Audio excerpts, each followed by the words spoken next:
Bom dia, gente. Graça e paz. Que bom estarmos juntos aqui, mais um domingo, iniciando a nossa semana na presença do Pai. Amém? Como é que está o seu coração? Como é que está a sua expectativa hoje?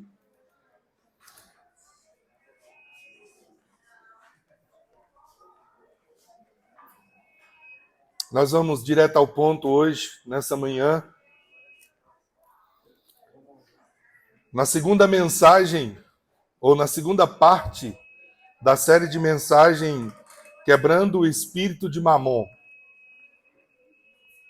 Eu quero convidar você para fechar os seus olhos e para fazermos uma oração juntos, nesse momento. Você pode fechar os seus olhos.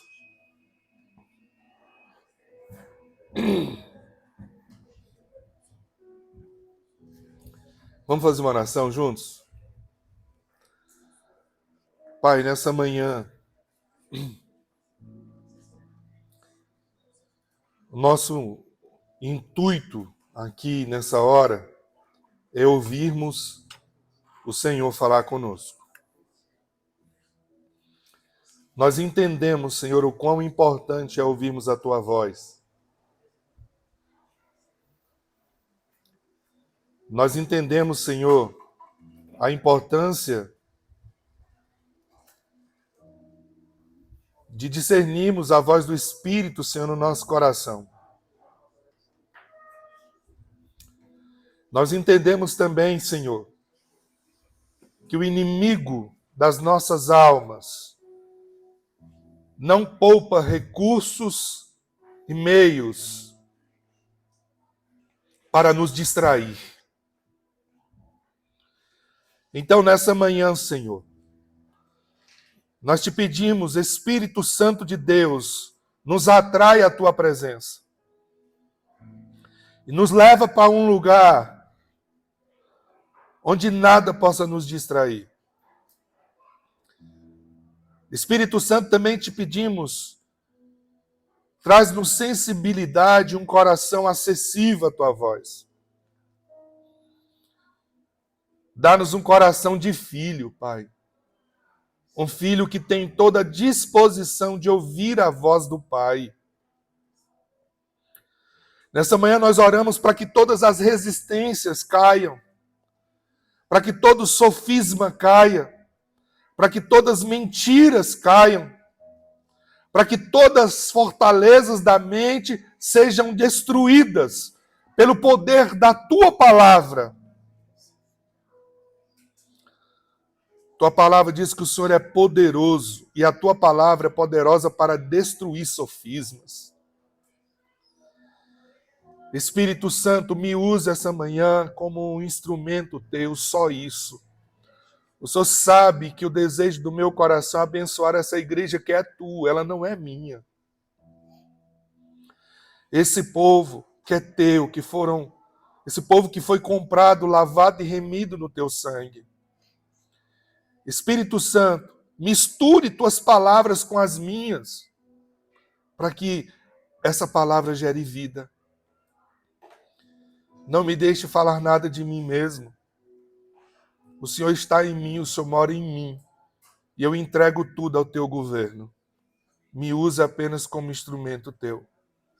Mas, por favor, toque em cada coração essa manhã e dê a disposição de te ouvir como um filho. Em nome de Jesus, Pai. Amém, Senhor. Amém. Nós acabamos de cantar aqui. Não caminhamos pelo que vemos. O que nos move é o que nós cremos. Quando você cantava, você tinha noção dessa afirmação que você estava fazendo através dessa canção? Nós não caminhamos pelo que vemos. O que nos move é o que nós cremos. Essa afirmação, ela é muito profunda. Porque ela traz para nós a consciência de que o fundamento da nossa fé vai nos mover para o caminho que a nossa fé está nos levando. Se a minha fé está fundamentada em algum lugar, em alguma coisa que não é a palavra de Deus, o grande risco que eu tenho é de que essa fé, essa crença, me leve a um propósito completamente outro da palavra, distante do evangelho. Isso é sério, irmãos. Sabe o que significa? A minha fé tem que estar por cima de qualquer ideologia. A minha fé precisa estar por cima de qualquer filosofia. A minha fé precisa estar acima de qualquer tipo de teoria que você possa imaginar. Porque qualquer outra coisa que não a fé em Deus pode me levar a um propósito e um destino muito distante, que certamente vai gerar dor e sofrimento no meu coração. Agora, presta atenção. Nós, cristãos, temos um princípio universal muito importante para nós. O que nos move, o que nos dirige, é a palavra de Deus. A palavra de Deus, ela é o firme fundamento da nossa fé. É ela que deve me inspirar, me dirigir, me mover, me aconselhar, me corrigir, me exortar, me alinhar ao propósito. Nós não caminhamos pelo que vemos. O que nos move é o que nós cremos. Em quem você crê ou no que você crê. Eu preciso dizer uma coisa muito importante antes de entrarmos aqui na mensagem. Nós já fizemos uma longa jornada nessa série de mensagens, Uma Vida Abençoada. E durante essa série de mensagens, preste bem atenção nisso. Pode estar acontecendo com você duas possibilidades. Primeira dela, o quebrantamento. Você pode estar sendo quebrantado e experimentando através de um alinhamento do Espírito, através do alinhamento da palavra de Deus, coisas incríveis na sua vida. Mas existe uma outra possibilidade. Durante essa série de mensagens, ao invés de quebrantamento, pode estar acontecendo com você o embrutecimento, o enrijecimento.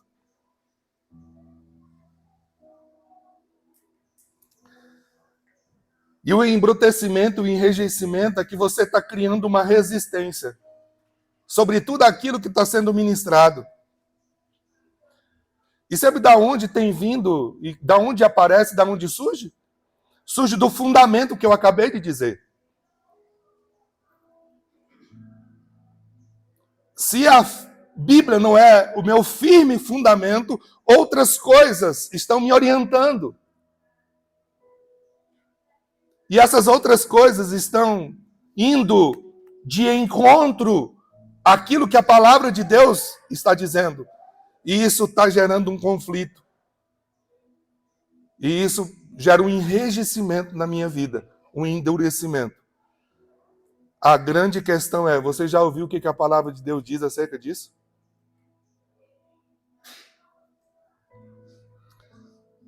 Antes de mostrar para você o que a palavra de Deus diz, eu te faço uma pergunta. Onde você se encontra? Nesse tempo de reflexões, à luz das Escrituras Sagradas. Onde você se encontra? Você está sendo confrontado com a sua natureza humana. Entenda isso. Sofismas estão sendo desconstruídos. Fortalezas estão sendo rompidas.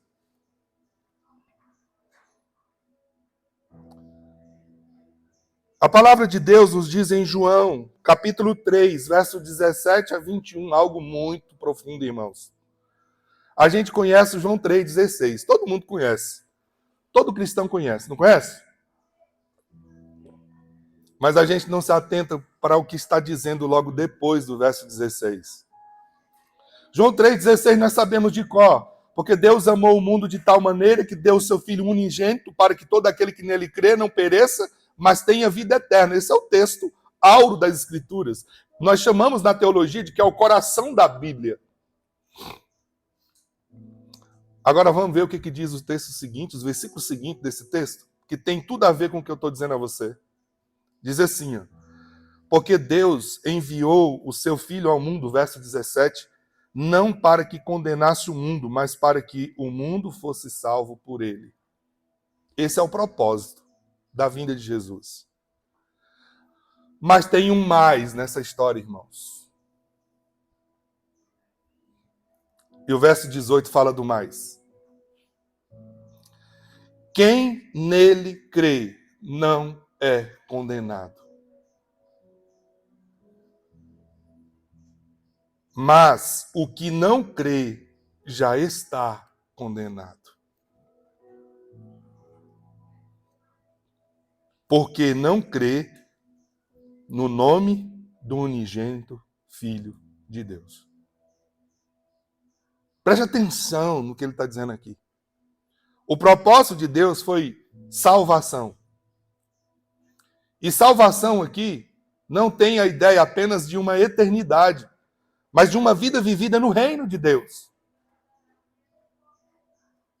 A salvação não é algo que só vai acontecer na eternidade, não, irmãos. Nós aprendemos na teologia que é o já, mas ainda não. Ela acontece no momento em que nós recebemos Jesus. Mas ela é um caminho percorrido, onde você desfruta de tudo aquilo que é inerente ao reino de Deus. É aqui, irmãos. Jesus diz, eu vim para que você tenha vida e tenha vida com abundância. Isso não está falando do céu. No céu é pleno, no céu é perfeito, no céu é eterno. Mas está falando de algo que você possa desfrutar aqui. A plenitude é na eternidade, mas você começa a desfrutar aqui. Mas tem um detalhe. O detalhe é, quem crê tem a vida. Quem não crê está condenado. Eu estava conversando com o pastor Marcos essa semana sobre esse assunto. Sabe o que é incrível? Eu queria que você guardasse isso no seu coração para sempre. A mesma palavra que redime, ela condena. Depende do acolhimento dela.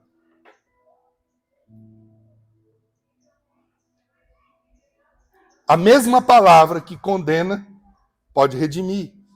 Depende do acolhimento dela. Quando ela gera em mim quebrantamento, ela é redenção. Porque o resultado do quebrantamento é o acolhimento. Quando ela gera em mim o enrijecimento, o embrutecimento, ela me condena. Porque eu não estou crendo na palavra de Deus. É por isso, irmãos, que nessa igreja nós ministramos a palavra. Porque é a palavra que transforma, ela que redime, ela que condena, ela que produz tudo que precisa ser produzido.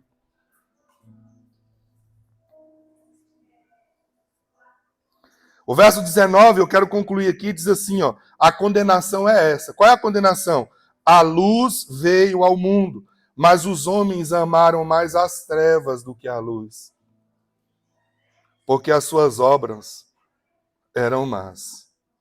Pois todo aquele que pratica o mal detesta a luz e não se aproxima da luz, porque as suas obras, para que as suas obras não sejam reprovadas. Quem pratica a verdade se aproxima da luz, para que as suas obras sejam manifestas, porque são feitas em Deus.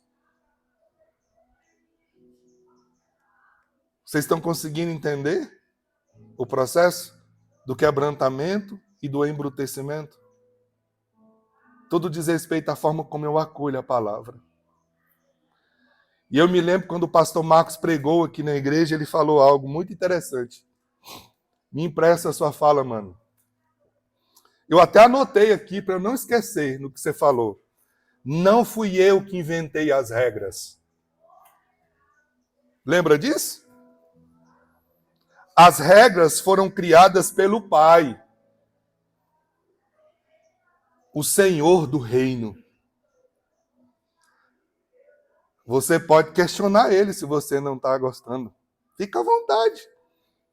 Se você for convencê-lo. Irmãos, nós aqui que ministramos, temos um compromisso. O compromisso é o ensino da palavra, que traz os princípios do reino dele. Do reino dele. Por quê? Porque os princípios do reino dele podem nos redimir, pode nos transformar, pode nos abençoar. Então, fique com raiva de mim não, tá bom? Eu estou ensinando a palavra para você. E eu disse ao pastor Marco, falei, mano, sabe o que é bom? Quando a gente caminha nesse princípio, a gente tem consciência de uma coisa. O dia que nós chegarmos diante do trono e nós seremos os primeiros a sermos julgados, viu, irmãos? Nós, pastores, seremos os primeiros. Sabe qual é a pergunta que o Senhor vai fazer para a gente? O que é que você ensinou, meu povo? Eu tenho absoluta certeza que eu não vou entristecer o coração do Pai, ensinando a palavra dele às ovelhas que ele me confiou. Domingo passado nós falamos sobre quebrando o espírito de Mamon. E aí, nós paramos aqui. O que eu preciso fazer? Como eu quebro o espírito de Mamon? Como eu quebro a influência de Mamon na minha vida? Se você não viu a primeira mensagem, por favor, ouça. Está no nosso YouTube. Se você perdeu as outras mensagens, por favor, ouça, está lá também.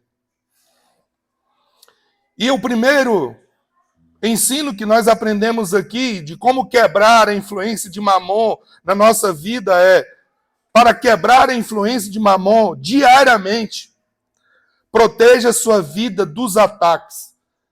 Já nos refletimos sobre isso. Mamon, ele quer atacar e dominar as áreas da nossa vida.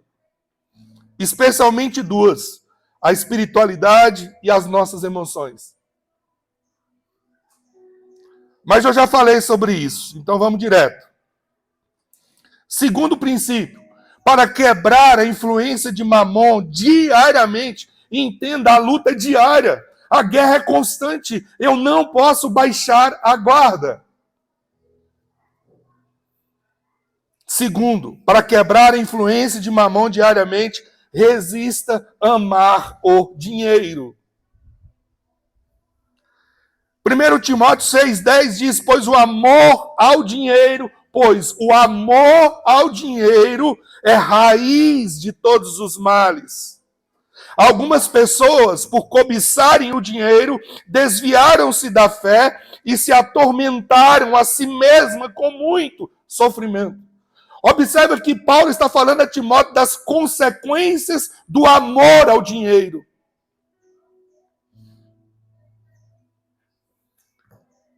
O dinheiro não é mal, nós já aprendemos isso. Mas o amor a ele causa muitos males. Você precisa saber que dinheiro e Mamon, eles não são sinônimos. O dinheiro, ele não é inerentemente mal. O que a Bíblia ensina aqui é que o dinheiro é a raiz de todos os males. Que o amor a ele é a raiz de todos os males. Ela enfatiza que o amor, ou seja, a adoração ao dinheiro, é a raiz de todas as espécies de males. A idolatria ao dinheiro, ela é responsável por nos aprisionar e nos fazer essas presas de Mamon. O motivo pelo qual nós não podemos servir a Deus e a Mamon ao mesmo tempo é que o espírito de Mamon é oposto ao espírito de Deus, gente. Não dá para caminhar junto. Mamon diz para reter, para tomar, para acumular. Deus diz para dar, repartir, semear. Essa é a essência de Deus. Acabamos de citar João 3,16. Deus é o grande doador. Deus é apaixonado pelo dar, tanto que deu o seu Filho unigênito. O dar é uma oferta agradável em Deus. Mamon é egoísta, Deus é generoso. Mamon sempre vai tentar ganhar sua atenção. Ele se esconde muitas vezes na mentalidade da religiosidade. Em dias de apertos financeiros, ele vai sugerir para você que você peça e que você espere um milagre instantâneo de Deus. Sabe o que é isso? Isso é confiar no dinheiro. Isso não é confiar no Deus provedor.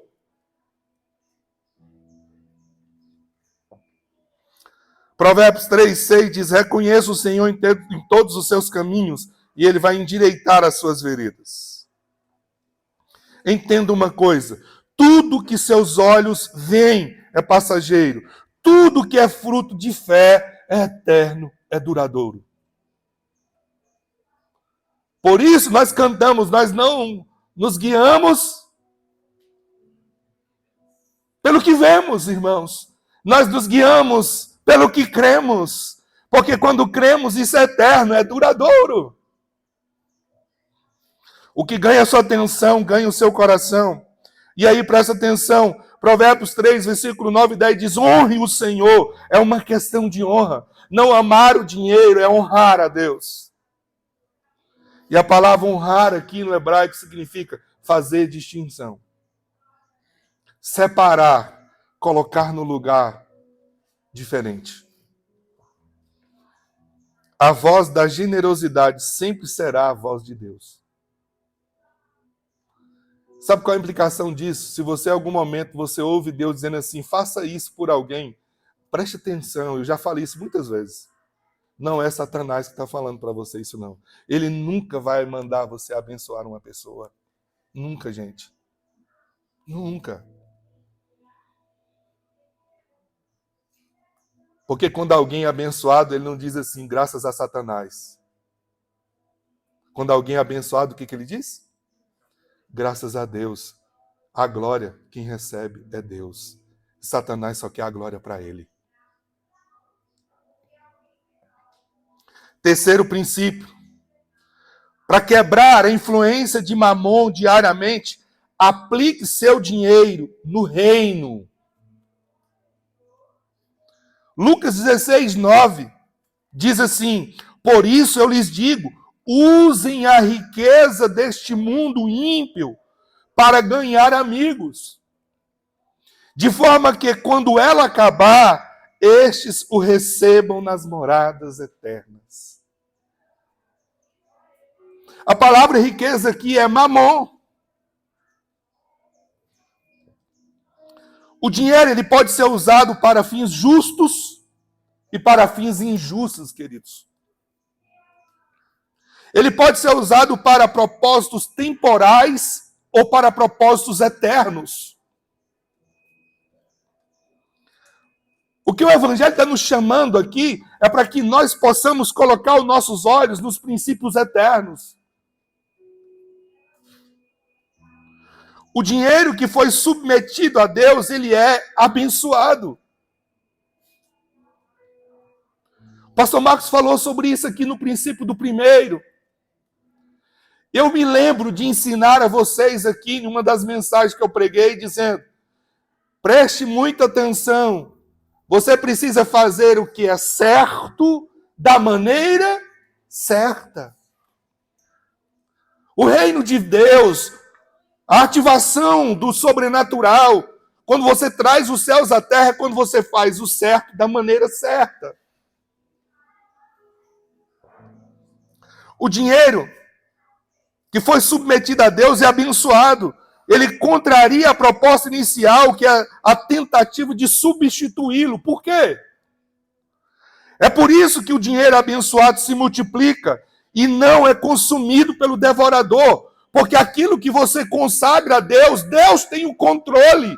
O que não se consagra a Deus é alguma coisa ou outra que tem controle, gente.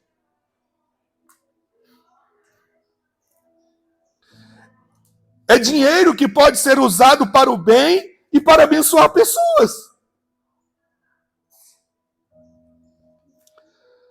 Segundo essa passagem bíblica que nós lemos aqui em Lucas, nós devemos usar os nossos recursos para aquilo que é eterno. E o que é eterno em nossas vidas, gente? O que é eterno nas nossas vidas? As pessoas. As únicas coisas duradouras que você pode encontrar hoje são as pessoas. Sabe por quê? Por quê? Porque aquele que crê em Jesus, aquele que confia em Jesus, eles não vão parar nesse tempo. A Escritura diz, eles serão recebidos na eternidade.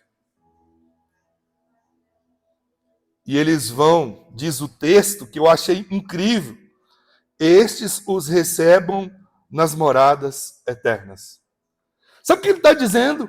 Quando você investe no que é eterno, essas pessoas que vão para a eternidade por causa da sua generosidade, elas vão receber você. E sabe o que elas vão falar para você? Obrigado pela sua generosidade.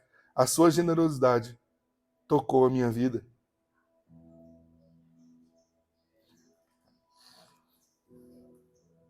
Quando nós fomos plantar a Reviver, nós decidimos que desde o primeiro culto nós iríamos investir em missões.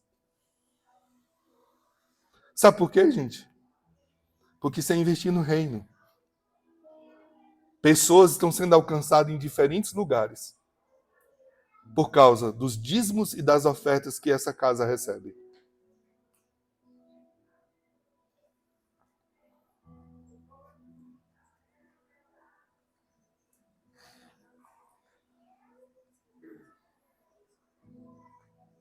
Assim como Jesus transformou a água em vinho, ele pode transformar dinheiro em almas. Mateus 6, 19 a 21 diz, não acumulem para vocês tesouros na terra, onde a traça e a ferrugem destroem, onde os ladrões arrombam e furtam, mas acumulem para vocês tesouros no céu, onde a traça e a ferrugem não destroem, e onde os ladrões não arrombam e não furtam. Pois onde estiver o seu tesouro, aí também estará o seu coração. O que Jesus está dizendo para a gente? Planta na eternidade. Invista no que é o eterno. Porque ninguém pode tirar de você o que é eterno. Eu quero que você guarde isso no seu coração. O inferno está sendo saqueado com os nossos dízimos e ofertas. E o diabo sabe disso. Eu vou repetir. O inferno está sendo saqueado com os nossos dízimos e ofertas. E o diabo sabe disso. Você já tinha parado para pensar sobre esse assunto? Como é que a gente faz as coisas que nós fazemos, gente?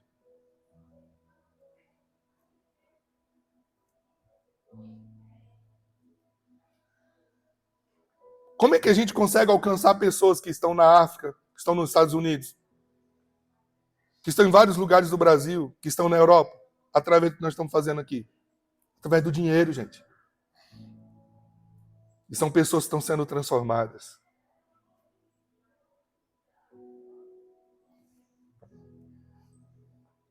Agora, entenda uma coisa. O diabo odeia as ofertas inspiradas pelo Espírito Santo, porque elas diminuem o reino dele. E, ao mesmo tempo, nos tornam mais semelhantes ao nosso Pai Celestial.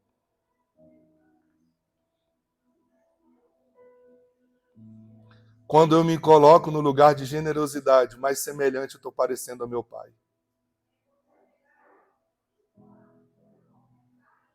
Quando eu me torno menos generoso, mais semelhante eu estou parecendo a qualquer outra coisa. Menos a Deus. O diabo não quer de jeito nenhum que seu dinheiro seja abençoado e multiplicado. Porque ao ser abençoado e multiplicado, são mais vidas alcançadas. São mais amigos que vão morar na eternidade. Cada real consagrado é um míssil contra as investidas de Satanás na terra.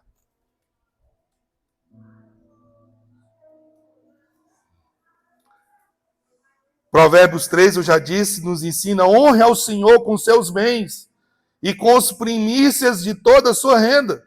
O resultado é que os seus celeiros ficarão completamente cheios. É aí onde está a proteção.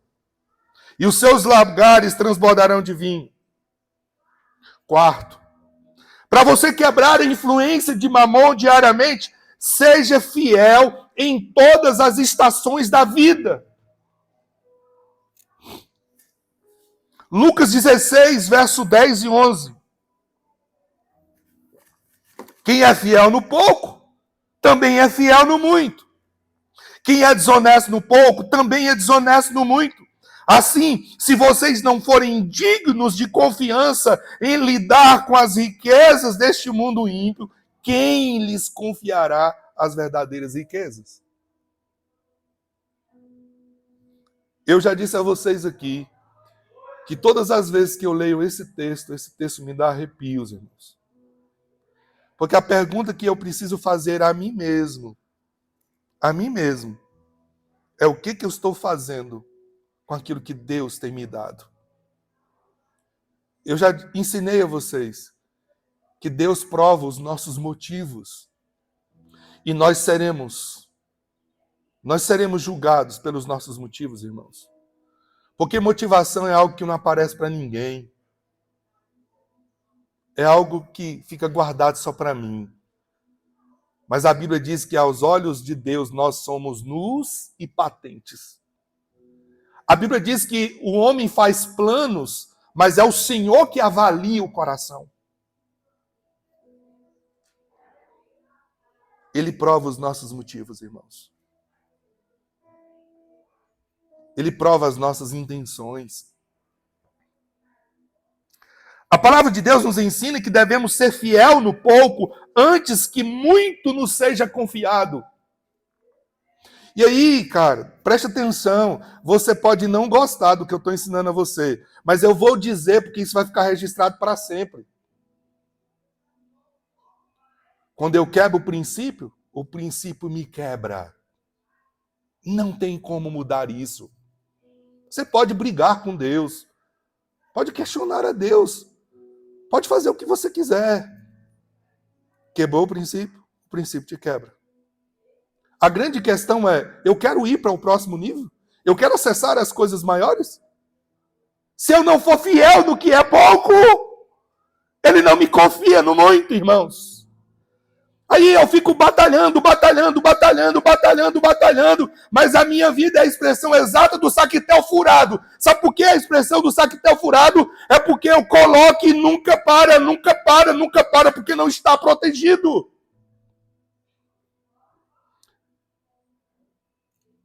Por quê? Eu estou quebrando o princípio está me quebrando.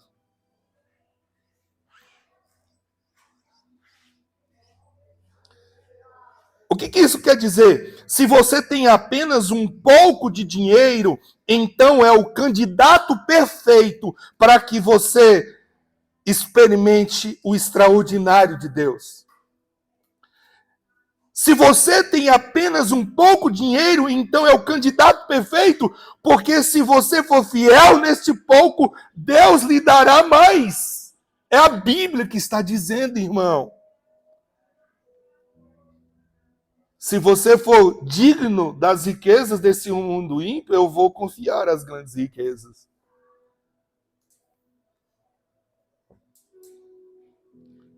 É isso que a palavra nos ensina. Deus está procurando pessoas a quem ele possa confiar muito. Eu vou repetir.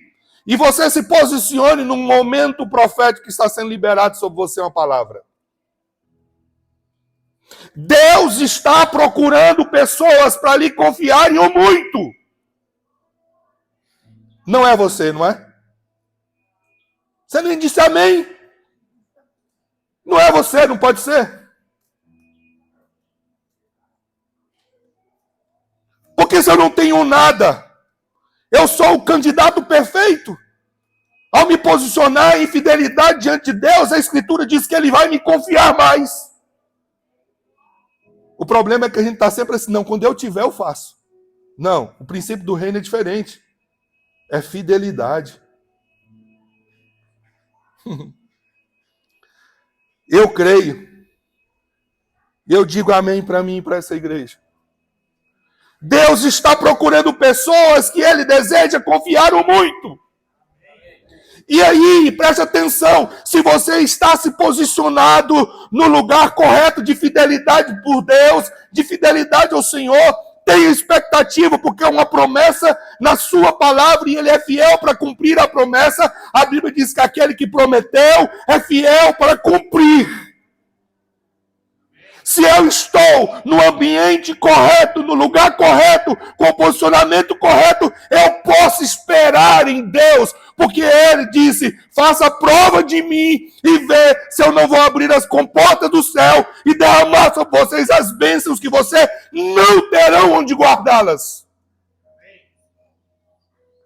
Pode me provar, diz o Senhor.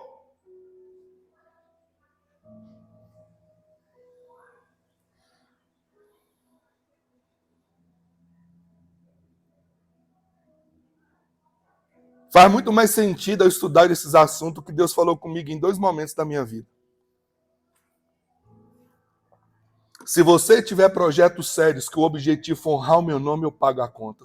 Mas faz muito sentido hoje.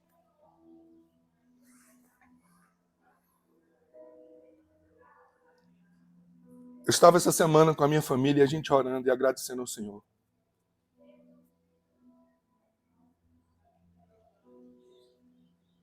Todo dia Deus é fiel. Toda semana Deus tem sido fiel.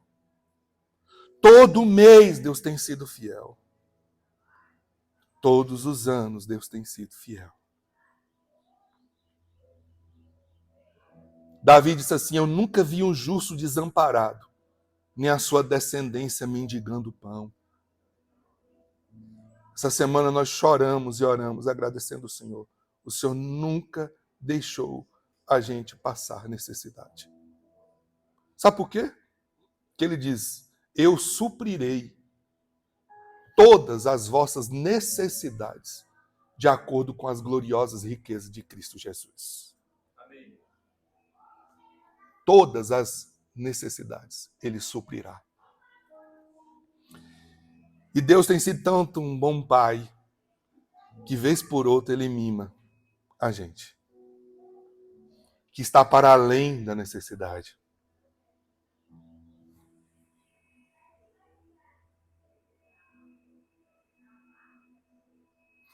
O Senhor sabe que uma pessoa que é injusta com o pouco será injusta com o muito da mesma forma.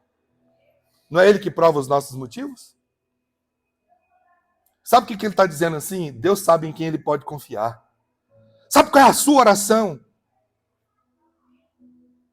O dia que eu entendi que Deus prova os nossos motivos, que Ele está avaliando o nosso espírito o tempo inteiro, a minha oração mudou. Eu passei a orar assim, Senhor, eu quero ser aprovado. Eu quero ser aprovado. A minha oração é, eu quero me tornar confiável para Ti. Hoje eu quero estimular você e desafiar você a orar e dizer a Deus que sonda o seu coração, que sabe os seus motivos, que sabe suas motivações, a você ter a ousadia de orar a Deus dizendo, Senhor, me aprova num ser humano confiável.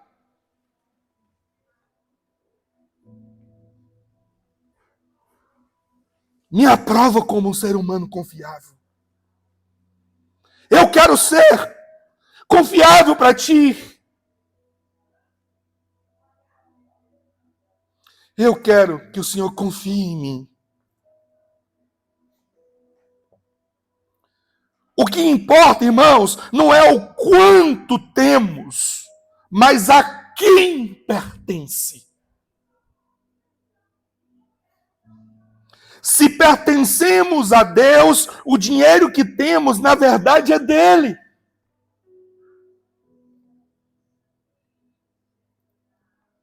Quinto, para quebrar a influência de Mamon diariamente, desenvolva uma nova mentalidade. Romanos 12:2 diz: não se amoldem ao padrão deste mundo, mas transformem-se pela renovação da sua mente, para que sejam capazes de experimentar e comprovar a boa, agradável e perfeita vontade de Deus. Esse texto é muito profundo, irmãos. Paulo está dizendo que só existe um caminho, uma forma de eu provar, desfrutar da bondade de Deus. É quando eu mudo a minha forma de pensar. E sabe o que Paulo está dizendo? Você deixa de pensar da maneira do padrão do mundo e passa a pensar da maneira do padrão do reino de Deus.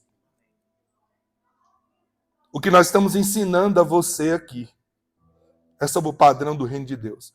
Toda semana Deus me surpreende e isso é para a glória e louvor do nome dele. Essa semana de novo, 2 pastores. E deixa eu te falar uma coisa, presbiteriano, viu? Me procuraram para dizer: parabéns pelo que vocês estão fazendo à igreja. Eu nunca vi ninguém ensinar o que vocês estão ensinando.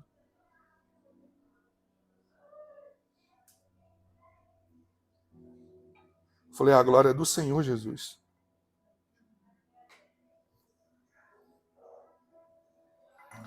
Irmãos, presta atenção. Há 2 tipos de pensamento que impedem o viver uma vida abençoada. Pega isso. A mentalidade de miséria, que é a escassez, que está fundamentada na religiosidade, e a mentalidade do orgulho. Vamos entender o que isso significa. Na mentalidade de miséria, você será levado a ficar com vergonha de prosperar. Isso aqui é muito sério. Você não pode prosperar. Isso é mentalidade de miséria, de escassez. Se você é um administrador sábio, fiel, generoso, não há como evitar. Você terá uma vida abençoada. Eu vou repetir. Se você é um administrador sábio, fiel, generoso, não há como evitar. Você terá uma vida abençoada. Quando mais você semeia, mais você colhe. É o princípio da semeadura. Quem planta, colhe multiplicado. Aquele que sai andando e chorando enquanto semeia, voltará com júbilo trazendo o quê? Feixes. Feixes. Semeia uma semente. Eu já contei e vou lembrar alguns que eu acho que não ouviram eu contar isso.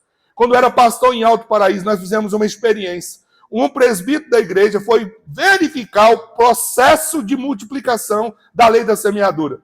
E ele planta, ele é agricultor até hoje, e ele plantou feijões e cercou para verificar o processo de multiplicação.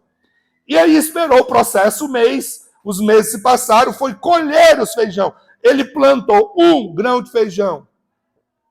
Nunca mais vou esquecer esse número, porque me chocou. Quando ele arrancou o pé de feijão, ele debulhou todas as vagens de feijão que tinha ali. E ele encontrou 958 grãos. 1 grão produziu 958. Você pode mensurar quantos pés de maçã ou quantas maçãs você consegue comer com uma semente de maçã plantada, irmãos? Vai? E eu quero comer dela nisso. Aí, quanto mais você semeia, mais você colhe. Agora preste atenção, isso é na mentalidade de escassez. Na mentalidade do orgulho, como é que funciona? Você acha que você sempre merece mais. Quebra o princípio da graça de Deus isso, gente. O foco em si mesmo e não no favor de Deus perde a visão de filiação. Olha o exemplo do filho pródigo. Aquele que ficou em casa. Eu estou aqui trabalhando com o Senhor a vida inteira e você nunca me deu um novilho para eu poder festejar com os meus amigos. Qual foi a palavra que o pai disse a ele? Meu filho, tudo que eu tenho é teu. Sabe qual é o problema? É que a gente não entende o nosso lugar de filho de Deus.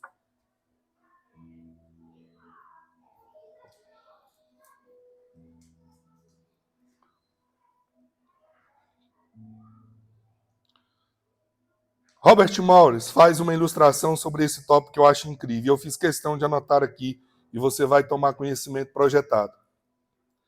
Quando você pensa na sua situação de vida, preste atenção nisso. Quando você pensa na sua situação de vida, olha para o momento que você está vivendo agora. Quando você pensa na sua situação de vida, o orgulho vai dizer, eu mereço mais. Sabe o que a escassez, a pobreza vai dizer? Eu deveria me sentir culpado pelo que eu já alcancei. Sabe o que a gratidão diz? Obrigado, o Senhor tem me abençoado.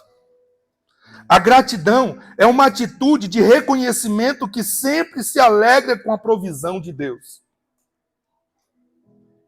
Vamos dar um passo? Quando alguém diz, uau, que casa linda você tem, a atitude de orgulho diz assim, vamos construir uma ainda maior. A pobreza diz, comprei num leilão. A gratidão diz, obrigado, o Senhor nos abençoou. Quando alguém diz, que bonita sua roupa, o orgulho diz, foi feita sob medida. Foi o alfaiate tal.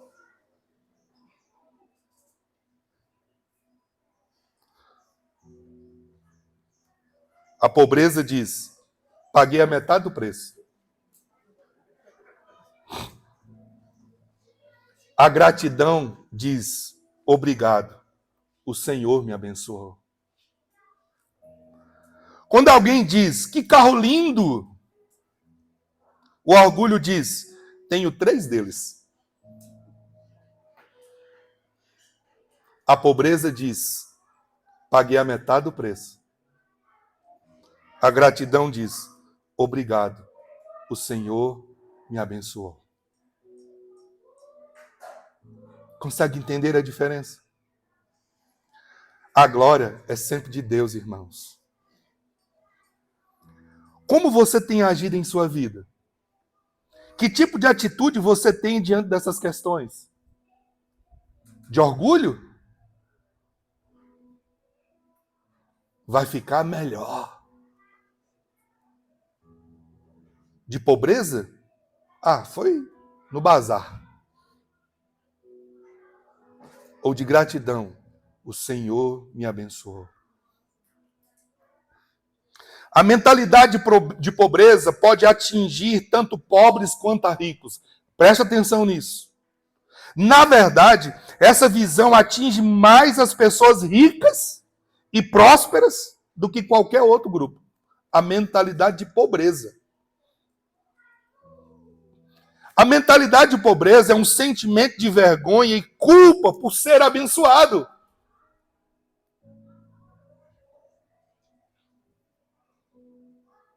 Nunca, nunca, nunca permita sequer que o inimigo faça você se envergonhar das bênçãos de Deus, irmãos.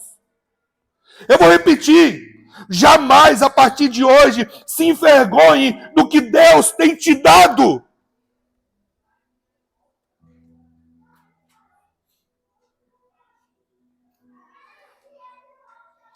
A mentalidade de orgulho é um sentimento de que você é merecedor de tudo. Já a mentalidade do orgulho ganha de Mamon uma abordagem diferente. O orgulho diante das bênçãos materiais ousa dizer: você mereceu isto, você trabalha muito, você é o cara, você é inteligente, você que conquistou todas as coisas, você pode tudo. Sabe o que a Bíblia nos ensina disso? A soberba precede a queda e a altivez do espírito a ruína. Isso é fruto do seu trabalho, foi o seu talento que conquistou todas essas coisas, foi a sua influência que levou você onde você está. Então, se orgulhe das bênçãos que os seus braços produziram. Essa é a mentalidade de orgulho. A mentalidade orgulhosa condena que a riqueza vem exclusivamente do trabalho duro.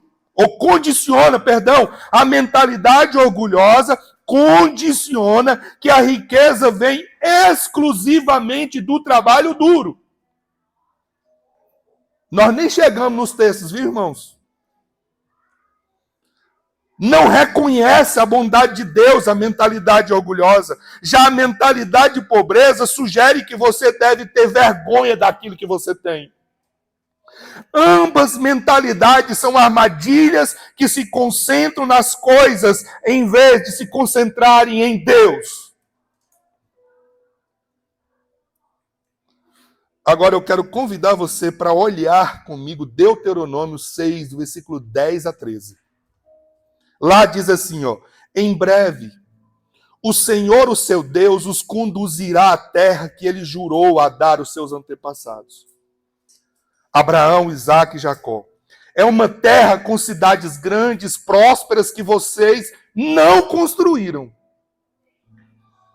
As casas estarão cheias de bens que vocês não produziram.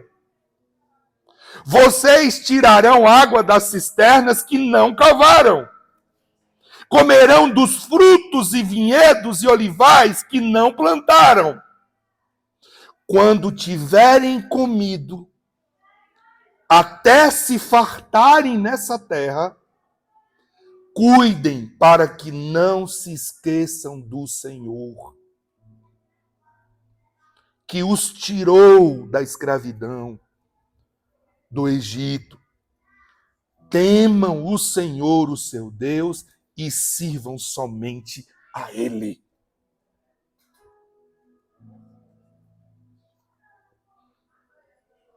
Eu não estou tirando as coisas da minha cabeça, não, querido.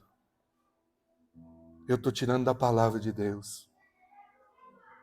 Eu estou ensinando a palavra do meu Pai, do seu Pai.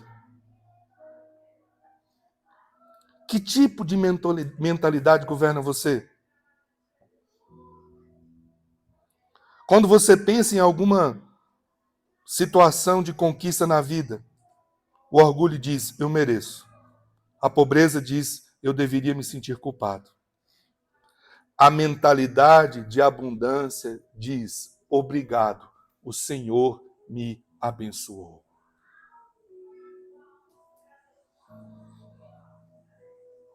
Sentir-se bem em ser abençoado e ao mesmo tempo saber que os céus têm tocado as suas finanças.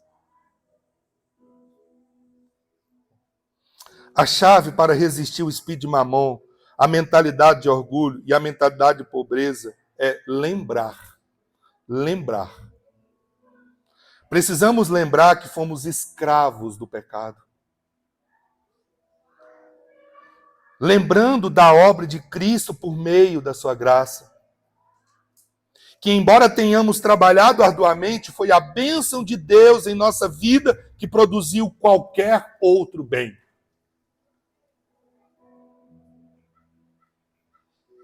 Quero chamar a sua atenção para Deuteronômio 8, versículo 10 a 14. Caminhando para o final. Deuteronômio 8, 10 a 14 diz assim: quando tiverem comido até se fartarem, lembrem-se de louvar ao Senhor, o seu Deus, pela boa terra que Ele lhe deu. Verso 11.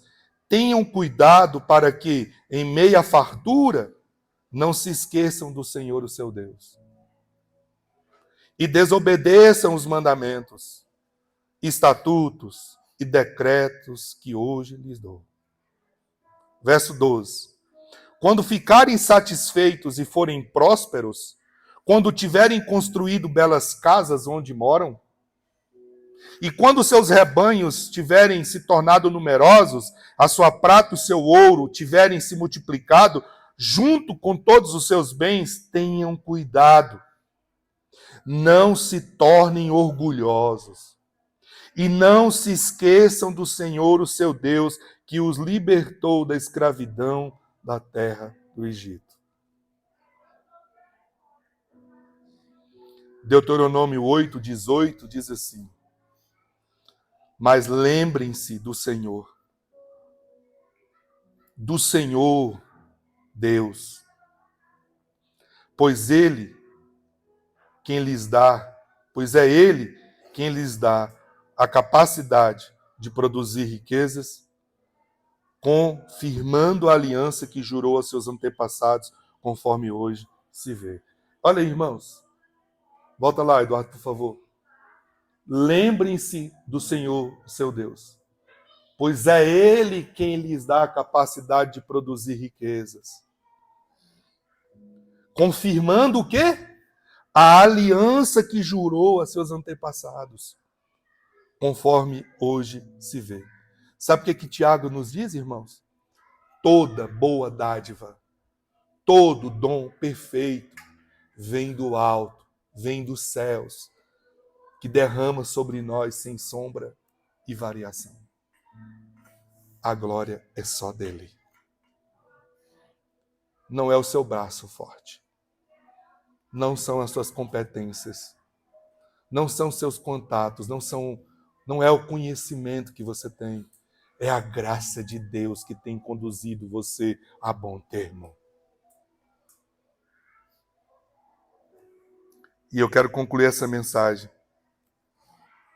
dizendo a você: hoje eu te convido a colocar o Senhor no devido lugar na sua vida. No lugar de honra. Honra o Senhor com os seus bens. Honrar a Deus é fazer distinção de qualquer outra coisa. Quando eu coloco o Senhor no lugar de honra, eu estou dizendo, Ele é mais importante do que qualquer outra coisa na minha vida.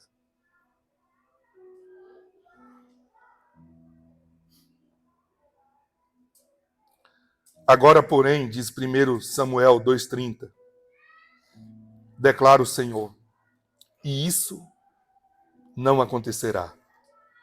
Honrarei aqueles que me honram e desprezarei aqueles que me desprezam. Eu vou repetir, irmãos. Eu honrarei aqueles que me honram. Eu honrarei aqueles que fazem de mim distinção dos outros. Distinção de tudo, que me coloca no devido lugar. Aqueles que me desprezam também serão desprezados. Está escrito na Bíblia, irmãos, e é na Bíblia do Senhor Jesus. Eu e você precisamos levar isso a sério.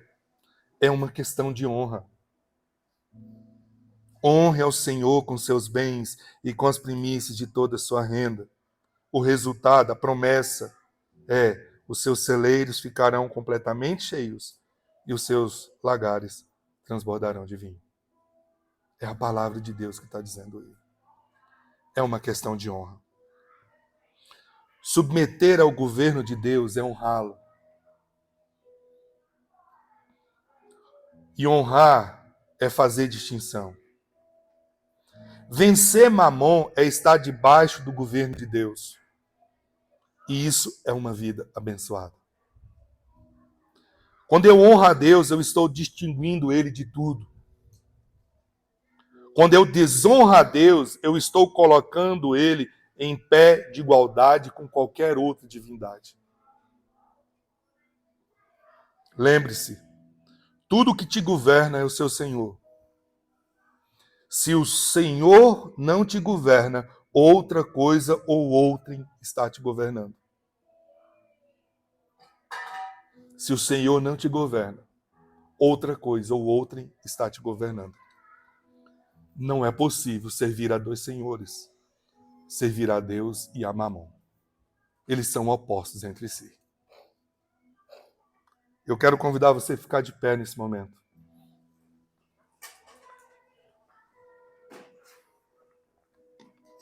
E eu quero convidar você a fazer uma oração que vai estar projetada aqui, hoje. E essa oração, ela é um marco da quebra da influência de Mamon na nossa história, na nossa vida. É essa a oração. Você fica à vontade. Você quer quebrar a influência de Mamon na sua vida? Nós vamos orar agora. Vamos juntos? Querido Pai Celestial, perdoa-me por ser egoísta, orgulhoso e invejoso. Perdoa-me por dar ouvidos a Mamon e reproduzir mentalidade de miséria e orgulho. Decido que a partir de hoje eu não ouvirei a voz de Mamon tentando me seduzir. Decido, meu Deus, que você é o meu Pai, amoroso e abundante. Sou seu filho amado e nada me faltará.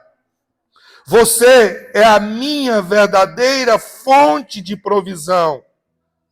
Então, em nome de Jesus Cristo, eu te peço para levar embora toda influência maligna de Mamon que ainda está em mim, na minha família e em descendentes. Ajuda-me, deste dia em diante, a ser um dizimista fiel, ofertante generoso e atento primiciador para o reino de Deus, em nome de Jesus. Amém. Pai, nós acabamos de fazer essa oração. E eu quero te louvar, porque o Espírito Santo está em nós. E ele está sondando os nossos motivos agora. Ele está olhando as nossas intenções. Olhando a nossa motivação, a nossa intenção. Olhando se estamos fazendo da boca para fora ou se estamos fazendo com seriedade. O Senhor está olhando se nós nos posicionamos numa atitude profética, quebrando essa influência de Mamon, ou se estamos fazendo por fazer. Nesse momento, o Senhor nos sonda e conhece se o nosso coração está quebrantado ou se nós estamos enrijecidos. Espírito Santo traz luz. A minha oração nessa manhã é: traz luz. Luz completa no nosso coração. A tua palavra diz que enganoso é o coração do homem, desesperadamente corrupto. A tua palavra diz, Senhor, que é uma luta constante entre a carne e o espírito, para a gente não fazer aquilo que precisa ser feito. Nessa manhã, Senhor, que toda influência do espírito de Mamon caia. Em nome de Jesus, que o Senhor assuma o governo. Eu anseio pelo teu governo. E eu dou a ti completa liberdade de governo hoje. Somente a ti. Hoje nós decidimos, eu decido, nós decidimos olhar para ti, o único provedor da nossa vida. Livra-nos do orgulho. Livra-nos da arrogância. Livra-nos da soberba. Livra-nos da prepotência, da autossuficiência.